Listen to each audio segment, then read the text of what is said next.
finally reviewing my full Evo 10 swapped Lance Ralliart GSR SST. From the last time you guys saw it, you guys would have seen that I had decat, backbox delete, panel K&M panel filter, and the 3-port boost solenoid and the map. So at that point on Dynotech's on the, it's so difficult reviewing your own car, like it's actually mad, you know? It dynoed in at 280 or 285, I forgot which one it was, but 285 torque, 285 bhp. Now that was okay. I was on a TD04 turbo, it was pretty much maxed out, so I had a lot of torque there, a lot of mid-range, but the top end kind of fell off. Now we scrapped all that, we went bigger turbo. Technically we've just gone to the bigger brother, so we've gone to Evo 10. It was from an FQ360 turbo, we've gone to there, and then we've got a FQ330 intercooler, I believe, along with some upper intercooler pipe, Jap speed. The lower intercooler pipe is still stock Ralliart. Now that is probably limiting my turbo, which is why when I tell you the figure that we're running right now, it's not going to be exactly where it should be.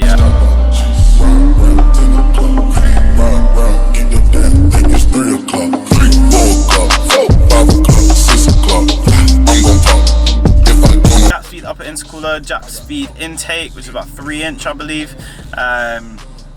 And yeah, so we've done quite a bit of stuff to it since we're lowered all around the 35mm springs, which is I believe they're PI springs that I got. They're just the cheapest ones and they're the most firm, which keeps the car flat, which I absolutely adore. Yeah, now I know how all of you feel when I'm reviewing you. You feel like bare like, oh, the camera, like you want to get everything. What else have we done? We've done decat. After the crash, I believe my exhaust does have a little bit of a blow, so we got, that's not really a mod, but that's just the issue with it. So we have a bit of a blow in the exhaust, but that's not doing too much. We've also uprated the fuel pump relay. That's a big issue on these, so we've actually uprated that to an Indigo GT1, so that stops the car from the fuel pump relay shorting out and not sending enough fuel to the engine, making it run lean and making it idle weird and stuff. We sorted that out. Also changed the MAF to an Evo 10 MAF, so that was also done at Indigo GT. What else have we done? We've revised the map. So when I went to Lee and Bob at Dynotech, I told them that one, I wanted more flames out of my car. Now I didn't realize that I probably need to delete the res, which is going to be really loud, but hey, it is what it is. Delete the res. Probably I've been asking a couple people how they get flames and stuff. The car flames, it flames a little bit, but it's not as much as I want it to. I want a big Jap flames, rich regardless, just to get some more fuel out of the exhaust to make the flames. So the map was revised. What I mean by the map was revised, so we had what did we do? So yeah, so what they did is they increased the PSI due to the turbo. Also have an Evo 10 OEM manifold on, so that was kindly supplied by somebody on the forums as well. I forgot who his name is, but shout out to you. So yeah, so we've got OEM Evo 10 manifold, the turbo, which is a TD05 turbo, twin scroll turbo. So that just matches the torque level with the horsepower, so I don't really get any turbo lag. There's just a lot more top end than the TD04 had. What else have we done? Still on stock wheels. Yeah, anyway, the big thing you all guys want to know, how much power we're running. So as of today, I believe we are running just shy of 360 bhp, and we're running 360 torque. Now it should have been running around 370 to 380. The reason why it hasn't been, one is because I mentioned earlier that lower intercooler pipe, and the second is the fact that the fuel pump relay had basically pooed itself on the dyno, which is a very big thing. So basically I swapped around the fuel relay to the fog lights relay. That fixed it for a bit, made the car run rich like hell, but obviously that just protects the engine and stuff, so can't really complain there. But yeah, as of that, we've done so much stuff. Oh man, like the car is it's just so responsive now. Like it's so responsive. it's actually stupid how responsive it is. I said responsive like 3 times, I apologize, but like it's absolutely nuts. And it just grips like, oh, come on, come on, come on, mate, come on. Yep. Ooh, corner. Come on. Come on. That is, there you go. That is back. Oh, I scared the dog. Sorry, sorry, doggy. Sorry, sorry. The gearbox is so responsive after the map. So if you guys didn't know, I would have explained it, but like just the way the gearbox, SST gearbox, it needs to be mapped. Now, I didn't know this, but the SST runs off math readings. So if your math isn't performing correctly, it's just not going to do well for the gearbox. Like, so well, I took some time off, and when I took some time off, I actually took it to I took it to the guys at Indigo GT to take a quick look at the car. They have a mixed reputation. I'm not going to lie to you guys. Like their reputation isn't the best, but when I went there, they were really nice guys. Like really nice guys. They sounded like they knew what they were doing. They gave me a brand new math. The only reason why they gave it for me for so cheap was basically because it was used. So they gave me a brand new math. It was used on a vehicle to get tested on, but they gave it to me for £50. Like it was, and these retail for like 600. So it's not cheap. Oh man, but like guys, you don't even. I might need to do some ride-alongs in this vehicle because the way this car shifts is unbelievable. It's unreal. Internal temps are actually, they're quite good. They're not. The car hasn't been playing up as much as it was in the summer. I am still having a troublesome engine management lie, and that's due to the map is still a bit rich. So the issue that me and Lee and Bob at Dyno had with the vehicle, and if you guys don't know who Dyno are, they're based in Hayes, or Kent, sorry, there's Dyno Hayes Engineering. They're based in Kent. And they're basically, at the moment, they're working with Simon Norton from, you know, everyone knows who Simon Norton is. Yeah, they're working on doing speed density maps. So if you guys don't know what speed density maps is, that means that my car will be running mapless. So I won't have to have a map. If it goes bad, then my SST won't freak out. Now, what Dynotech don't do is they don't flash S-Sport onto their vehicles. This is down to the fact that Lee doesn't really see the point in oh, don't go right now, mate, thank you. Lee doesn't really see the point in mapping S-Sport. He believes that the sport modes should be S-Sport. There's no need for 3 modes. Now obviously that's a bit controversial, but at that point when I was doing it, when I was getting my car tuned, that's what he explained to me. So yeah, we don't have S-Sport on this. We actually just have normal and sport, and even in normal, my clutches have been upgraded. So I drive in normal. Now I know that people are going to be like, what are you doing? You're an Evo or Ralliart owner, you're driving in normal.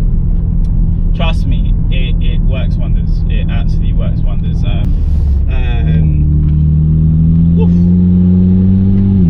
Come on, mate. Yeah, there we go. So yeah, as I was saying,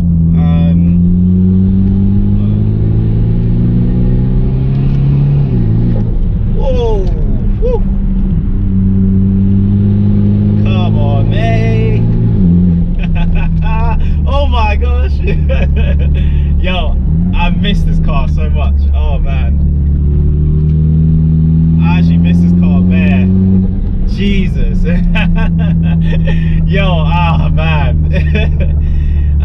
Yeah, so guys, like I wasn't even able to like even record like anything to do with the car after the incident that occurred in it.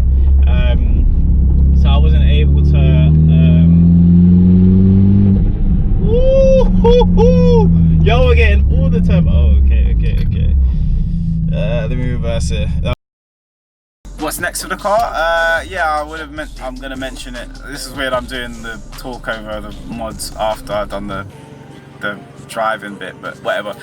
Next for the car, We're doing GT cams, kindly suggested by Carl. Carl has literally been the biggest help to me with this build, along with Krill. I can't forget Krill. They have been the biggest help with me towards this build.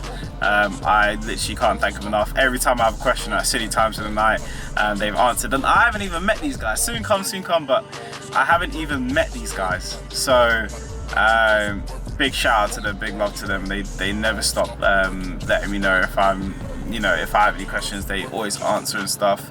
And it was the nicest group that I've ever met, basically.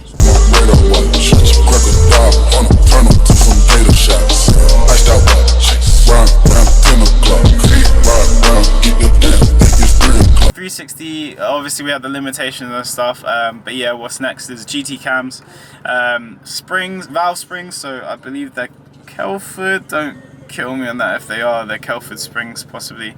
All that does will just raise the torque limit so I can run more torque, run more horsepower than torque, because the killer of these engines and gearboxes is the torque.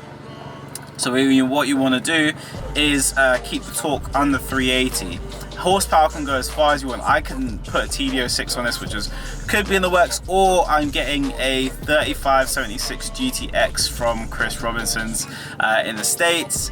Gonna import that over. That's my options right now. It's either Mamba TD06 or that. Those just allow me, along with the set of cams and springs, to run more horsepower, which means in the top end, obviously it'll be really laggy, but in the top end I'm gonna have mad power.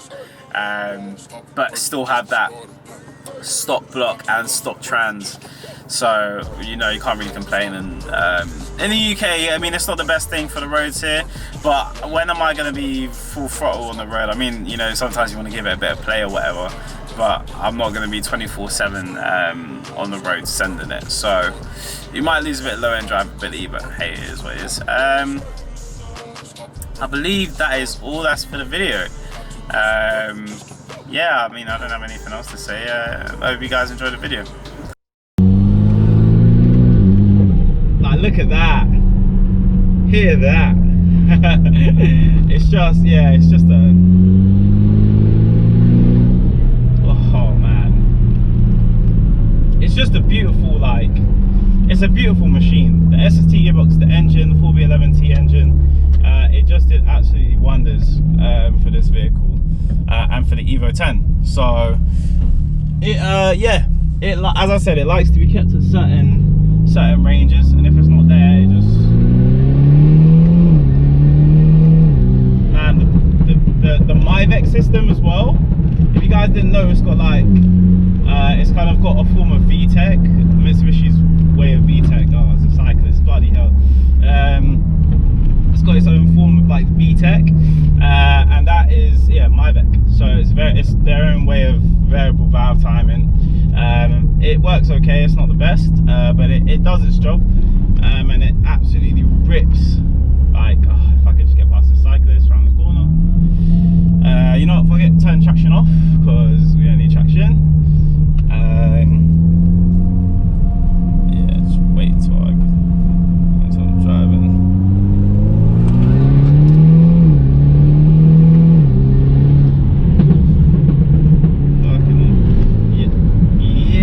Car is rapid. So yeah, so after I went to Dyno Tech, we got the Evo 10 turbo. So we got the FQ360 turbo on right now. FQ360 turbo is running. It's running about 18 psi. So it's okay. It's not too bad. The thing is with it, it's twin scroll, so it's got basically it matches the torque along with the horsepower figure, which is not what I want in the future for this car.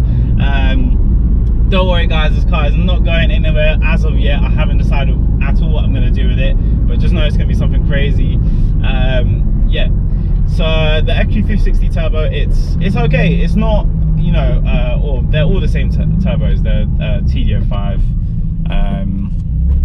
They're okay. They're not the best of turbos. They, as I said, they match the torque, so the torque and the horsepower are relatively equal.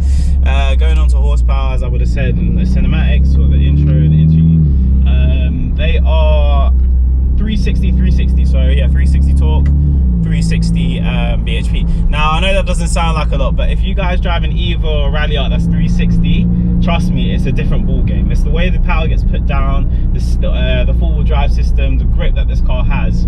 It's unbelievable. Make sure you like, share and subscribe. Obviously this isn't it for the video, for the car, I mean, anyway. There's so much more potential coming with this car. I'm not done with this car. Like, this car is not done. I have not finished everything I need to do yet. There's so much more cars I've got to race and beat. I want to take it to Santa Pod and see what quarter mile time I got. So yeah, but I'm so happy it's back. Like, I'm ecstatic that the car is back. And yeah, all I can say is make sure you guys join the energy army, energy crew. That's what I need. Some energy in the videos. I need some comments. I need all of that energy in the comments, because I'm back. Like, I'm sorry I took so long to come back, but I just needed to sort some stuff out, get the car back to where it was a point. We do have an exhaust blow, so you know, it does sound a bit too much raspiness when we're driving, but that will all get fixed in due time. So yeah, make sure you guys like, share and subscribe, and I'll keep bringing you some amazing content and driving experiences like this. And I've got a bunch of old people looking at me now as well. They're like, what is that in the car? Yeah, make sure you guys like, share and subscribe, and I will see you in the next video. Bye.